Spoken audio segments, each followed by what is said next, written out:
Hi guys! They are now replanting the dragon fruit. Kasama ang mga mukhang dragon. Si Tirada Badi at si J. Ford.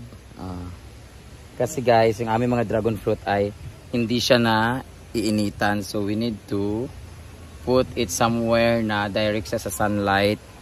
Kasi isang taon na to mahigit guys, hindi pa rin siya namumunga. Pero nagsasanga-sanga na siya guys.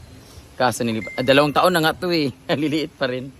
Nilipat-lipat kasi namin siya guys. Tapos nilagay namin siya sa puno ng talisay. O yun o, haba na pa naman sana niya. Hindi siya nainitan. Pero parang pangit siya na dyan. Dapat, dyan na lang, paramihin na lang natin siya dyan. Tapos mainitan siya. Wala yung dami, wala yung ano, sombrero. Alam ko saan. Nari sa saan? Kung kung mga kuan. Wala na sa Musliman, ay sana. Dito kayo Muslim. Magsushoot kami ng MTV bukas. Wala kaming sombrero na buli. Bato ako. Tapos, damit, wala yung damit Japon. Japon daw.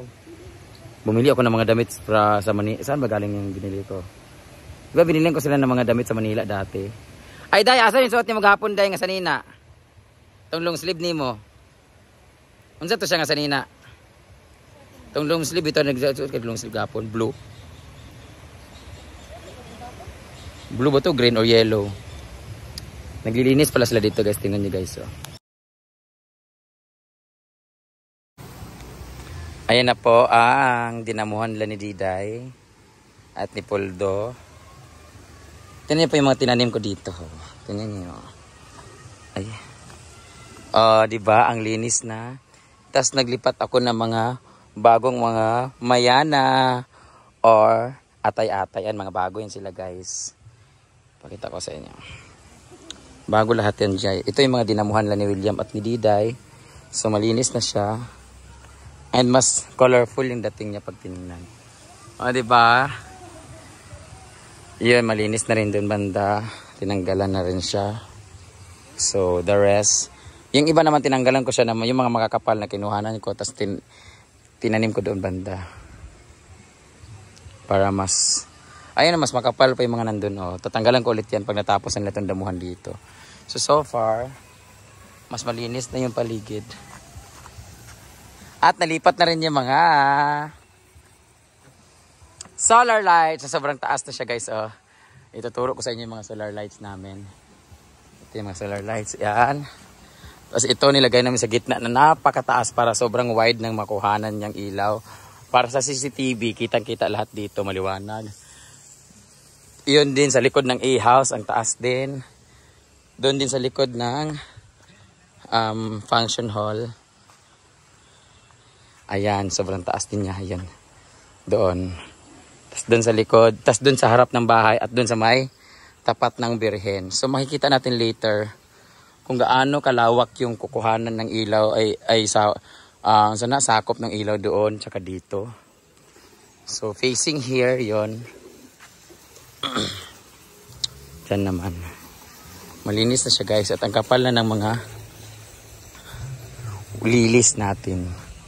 Water lilies. Water lily ba tawag dyan? Ayan. Ayan na. Nilalagay na nila yung ating ano. Darating na sa Saturday yung mga bagong paso. Malapit na lang matapos to guys. So piling ko sinasadya ni Diday na hinahinayan para taas yung agi.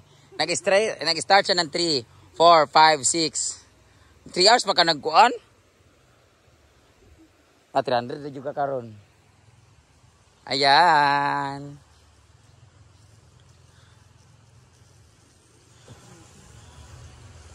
Alayo kanyo gilak ha kay kuan ra man na siya. Mudako ra man na siya na mulubong na pud ng kuan diaw mulubong. Duha ka. Isa ra man. Bili kami ng sombrero guys. Sama lang kaya ako. Tsaka ang damit. Makakuan ka sa damit. Anong ulam? Kami utan din katubang si Ma'am. Usa dito luto niya. Ngayon na. Ang ganda tingnan dito oh. Yung function hall natin guys, sa mga nagtatanong, yung function hall itself is 10,000 tapos kasama ang tables and chairs will be 5,000. So, pwede niyo po siyang i-rent for like 5 hours, no? 3 to 5. 3 to 5 hours po. So, 10,000 po yung mismong ano, may ilaw na po yan siya. May stage na po. Meron na pong fake grass na kasama. And may stage na rin siya. May tape pag... wala kaming carpet pero meron kaming fake grass na green na bago. Kaso, kinutkot ng aso, buisit. Hindi ko alam kung saan banda. Sana sa dulo lang. So, ayan guys. Diyan pinatong sa stage kasi. So, nilagay na siya sa ilalim. So, sa mga nagtatanong po guys, yung mismong yan, 10,000 po siya. Good for 150 to 200 person. 200, di ba? 200 person. Pero yung upuan namin is 50 lang. Pero next week, bibili na po ako ng another 100 pieces na upuan. So, 100 plus 50. So, 150 pieces siya. Kasi yung upuan natin, yung table natin is 10 piraso. Tapos, per table is, pwede siya mag-accommodate ng 15 seat or 15 na upuan. So, 15 seaters po natin. So, good for 150 pala yung table natin. Pero, pwede siyang i-cater ng 200 yung venue natin. So, 150 to 200 packs po yung ating venue. Tapos meron din kaming ano ba yung tawag na? Shopping dish kung gusto niyo pa mag-rent ng mga pero Kompleto. oo. Pero ang iniano lang po namin is yung mismong venue tsaka tables and chairs. Tapos magpagawa na rin ako ng sa tela. White ba itong gagamitin? Anang sa cloth sa upuan ba? Seat cover. Magpapagawa na rin ako ng seat cover. White na lang para pwede sa lahat ng motif. Uniform, kapag uniform na tila itong sinuot. Kaya nga, pang-uniform. Yung kagaya sa yung sa table set. Magpapagawa na ako next week. Lista na itong buhato na bili tayo ng 100 ka seat. Pwede bitaw dam, parang luyuan na bitong backstage. Mm.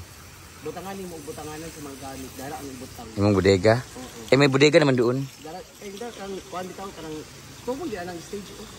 Sa likod. Stage sa luyo. Butangan og kabinet. Dara ang tela ay butang. Upuan. Kay dili upuan, tela, mga tela gyud karang mga bulak, ano ba? Doon sa bodega doon. Dara. Pati ikaw mag-suggest kay mama. Magpalagay rin tayo doon sa likod para lagay ng mga pati mga tables din kasi 100 chairs eh.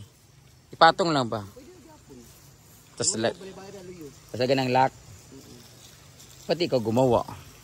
Ano na ito? Ikaw nakaisip eh. So yun guys. Pupunta na kami ngayon sa palengke kasi magmimili kami ng mga damit na para sa outfit ni Kano kasi meron akong dress. So si Kano na lang yung kaniyang damit na long sleeve para sa aming bukas. Tapos doon yung location namin no, yung bahay na yun no. Ayan.